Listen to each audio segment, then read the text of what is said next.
दोस्तों, मेरा नाम है अपराजिता और आपका बहुत बहुत स्वागत है विद्यार्थी.in में।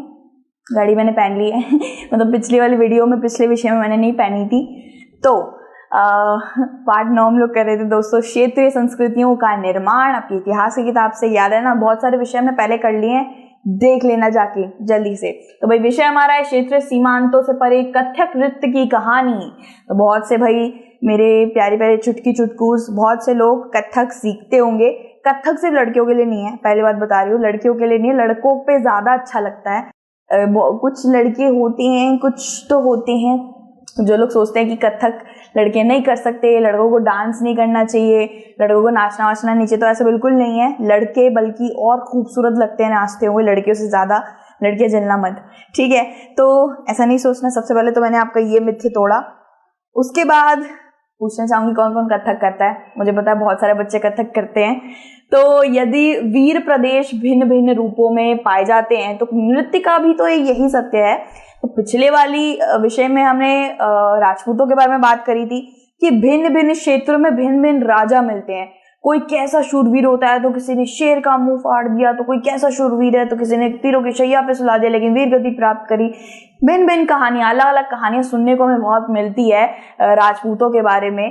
तो कथक का भी तो यही सत्य है। कथक भी तो कथक हो गया या किसी भी तरीके का नृत्य हो गया, हर जगह भिन्न भिन्न क्षेत्रों में अलग है, ठीक है? कहीं पे कथक कहलाता है, कहीं पे कथक, कहीं पे भरतनाट्यम है, तो कहीं पे कुचिपुड़ी है।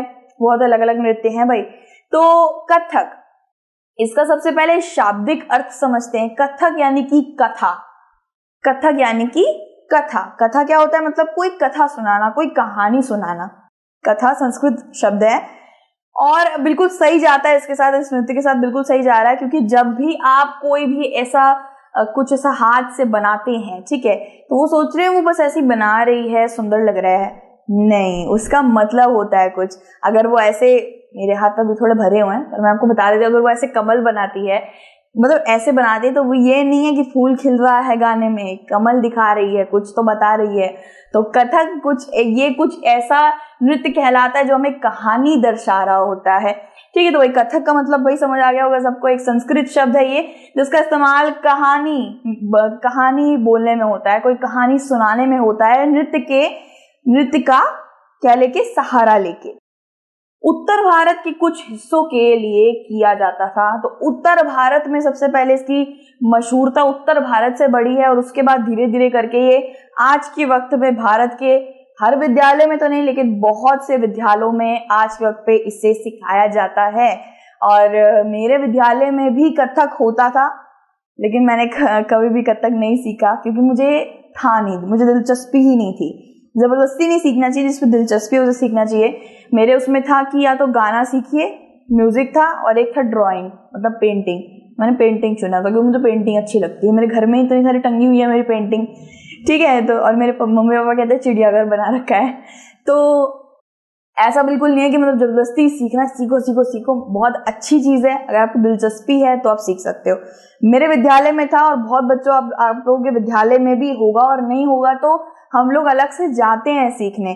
आज के वक्त पे कथक की इतनी ज्यादा मशहूरता फैल गई है ना? लेकिन पहले के वक्त पे कथक को भी ना थोड़ा बहुत आप कह सकते हैं परेशानियों से जाना पड़ा है। बहुत से लोगों ने इसे नापसंद किया था, नाचना गाना नहीं करना चाहिए, ये सब कुछ सोचा था। लेकिन भारत ने कभी भी कथक और ऐसे सुंदर उम्दा ये नृत्यों को कभी नहीं छोड़ा, क्योंकि हमारे भारत की संस्कृति है ये। जब बाकी लोग नहीं छोड़ते अपनी संस्कृति तो अपना भारत क्यों त्यागे भाई, ठीक है? और मैं बताऊंगी कि किसने नापसंद किया। अब वो हमारे भारत में है भी नहीं, उन लोगों ने नापसंद किया। तो कथक उत्तर भारत के मंदिरों में अपने हाव भाव और गीतों से कथाकार थे।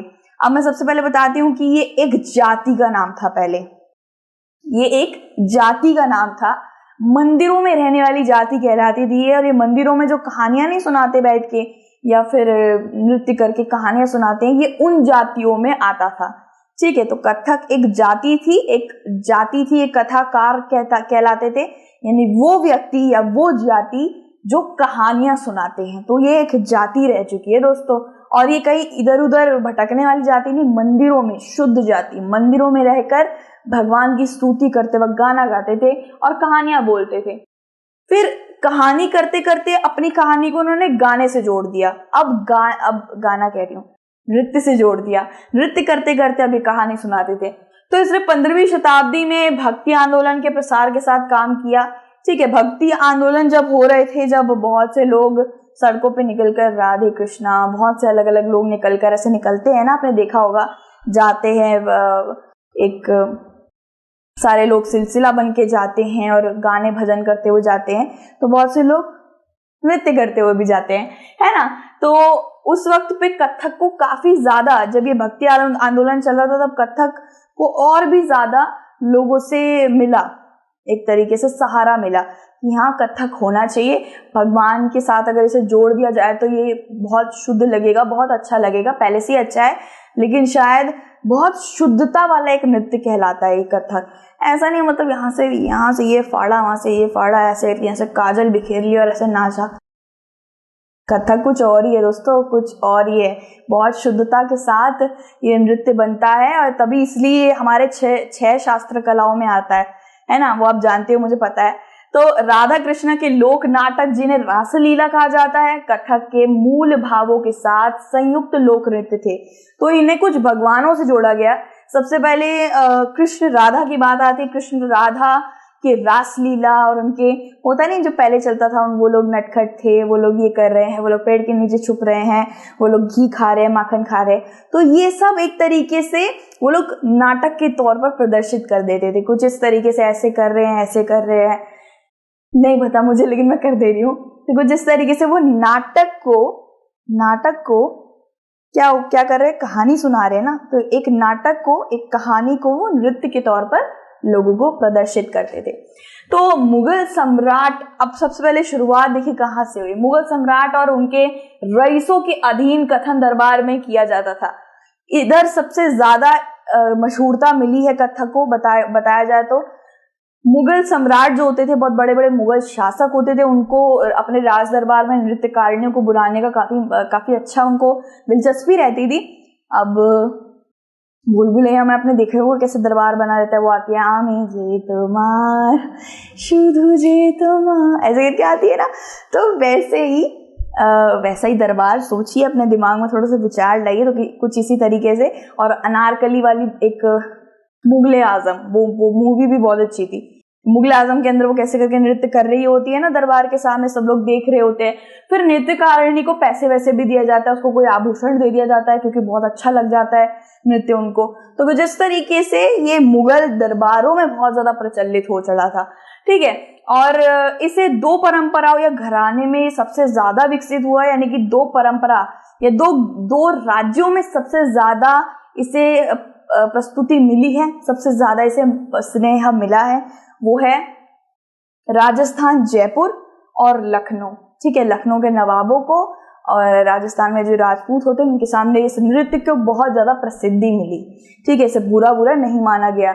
उसके बाद है ये अवध के अंतिम नवाब वाजिद अली शाह के तहत प्रमुख कला के रूप में विकसित हुआ।